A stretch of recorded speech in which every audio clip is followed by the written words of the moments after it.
4 ಚೀಲಗಳಲ್ಲಿ ತುಂಬಿಸಿದ್ರು 12 ಕೋಟಿ ಕ್ಯಾಶ್. ಮಂಗಳೂರಿನಲ್ಲಿ ಬ್ಯಾಂಕ್ ದರೋಡೆಕೋರರ ಪ್ಲಾನ್ ಹೇಗಿತ್ತು ಗೊತ್ತಾ? ಹೌದು, ಬೀದರ್ನಲ್ಲಿ ಎಟಿಎಂಗೆ ಹಣ ತುಂಬುವುದಕ್ಕೆ ಬಂದಿದ್ದಂಥ ಸಿಬ್ಬಂದಿಗಳ ಮೇಲೆ ಗುಂಡು ಹಾರಿಸಿ ಹಣವನ್ನು ದರೋಡೆ ಮಾಡಿದ ಪ್ರಕರಣದ ಬೆನ್ನಲ್ಲೇ ಮಂಗಳೂರಿನಲ್ಲೂ ಕೂಡ ಹಾಡು ಹಗಲೇ ಬ್ಯಾಂಕ್ ದರೋಡೆ ಮಾಡಿರುವಂಥ ಪ್ರಕರಣ ಬೆಳಕಿಗೆ ಬಂದಿದೆ. ಈ ವೇಳೆ ಮಂಗಳೂರಿನಲ್ಲಿ ಬ್ಯಾಂಕ್ ಸಿಬ್ಬಂದಿಗಳಿಗೆ ಬಂದೂಕು ತೋರಿಸಿದಂಥ ಆಗುಂತಕರು ದರೋಡೆಯನ್ನು ನಡೆಸಿ ಪರಾರಿಯಾಗಿದ್ದಾರೆ. ದಕ್ಷಿಣ ಕನ್ನಡ ಜಿಲ್ಲೆಯ ಉಲ್ಲಾಳ ತಾಲೂಕು ಕೋಟೆಕಾರು ಸೇವಾ ಸಹಕಾರಿ ಬ್ಯಾಂಕ್ನಲ್ಲಿ ಭಾರೀ ದರೋಡೆ ನಡೆದಿದೆ.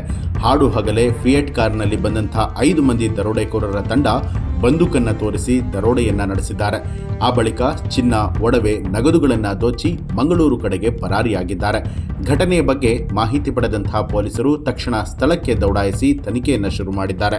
ಮಂಗಳೂರು ಕೋಟೆಕಾರು ಸೇವಾ ಸಹಕಾರ ಬ್ಯಾಂಕ್ನಲ್ಲಿ ದರೋಡೆಕೋರರು ಬಂದೂಕನ್ನು ತೋರಿಸಿ ಹಣವನ್ನು ದೋಚಿದ್ದು, ಈ ವೇಳೆ 12 ಕೋಟಿಗೂ ಅಧಿಕ ಹಣ ದರೋಡೆ ಮಾಡಿದ್ದಾರೆ ಅಂತ ಹೇಳಲಾಗಿದೆ. 4-5 ಚೀಲದಲ್ಲಿ ಹಣವನ್ನು ತುಂಬಿಸಿ ದರೋಡೆಯನ್ನ ಮಾಡಲಾಗಿದೆ ಅಂತ ಹೇಳಲಾಗಿದ್ದು, ಪಕ್ಕಾ ಪ್ಲಾನ್ ಮಾಡಿ ದರೋಡೆಕೋರರು ದಾಳಿಯನ್ನ ಮಾಡಿದ್ದಾರೆ.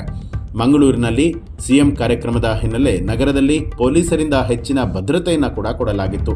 ಅಲ್ಲದೆ ಶುಕ್ರವಾರವಾದ ಕಾರಣ ಮುಸ್ಲಿಮರಲ್ಲಿ ಬಹುತೇಕರು ಮಸೀದಿಗೆ ತೆರಳಿರುತ್ತಾರೆ. ಅದನ್ನೆಲ್ಲ ನೋಡಿಕೊಂಡು ಪಕ್ಕಾ ಪ್ಲಾನ್ ಮಾಡಿ ದರೋಡೆ ಮಾಡಲಾಗಿದೆ. ಅಲ್ಲದೆ ಬ್ಯಾಂಕ್ನ CCTV ಕ್ಯಾಮೆರಾ ಕೂಡ ರಿಪೇರಿಗೆ ಕೊಟ್ಟಿದ್ರು.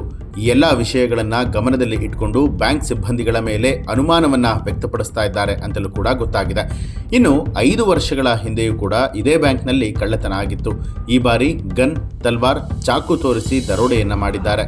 ಇದೀಗ ದರೋಡೆಕೋರರ ಪತ್ತೆಗಾಗಿ 2 ತಂಡಗಳನ್ನು ರಚನೆ ಮಾಡಲಾಗಿದೆ. ಕೇವಲ 10 ನಿಮಿಷದಲ್ಲಿ ಈ ಒಂದು ಕೃತ್ಯವನ್ನು ಎಸಗಿ ಪರಾರಿಯಾಗಿದ್ದಾರೆ. ಮುಸುಕುದಾರಿಗಳು ಒಳಗೆ ಬಂದಾಗ ಬ್ಯಾಂಕ್ನಲ್ಲಿ 5 ಜನ ಸಿಬ್ಬಂದಿಗಳು ಮಾತ್ರ ಇದ್ರು. ಗ್ರಾಹಕರು ಕೂಡ ಇರಲಿಲ್ಲ. ದರೋಡೆಕೋರರು ಬಂದ ಕೂಡಲೇ ಎಲ್ಲರನ್ನ ಕೆಳಗೆ ಕೂತ್ಕೊಳ್ಳಿ ಅಂತ ಹೇಳಿದ್ರು.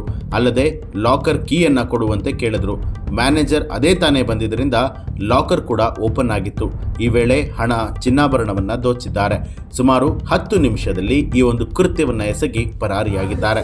ಬಂದವರೆಲ್ಲ ಹಿಂದಿ ಮಾತನಾಡ್ತಾ ಇದ್ರು ಅಂತ ಹೇಳಿ ಬ್ಯಾಂಕ್ನ ಸಿಬ್ಬಂದಿ ರಾಮಚಂದ್ರ ಅನ್ನುವಂಥವರು ಮಾಹಿತಿಯನ್ನು ಕೊಟ್ಟಿದ್ದಾರೆ.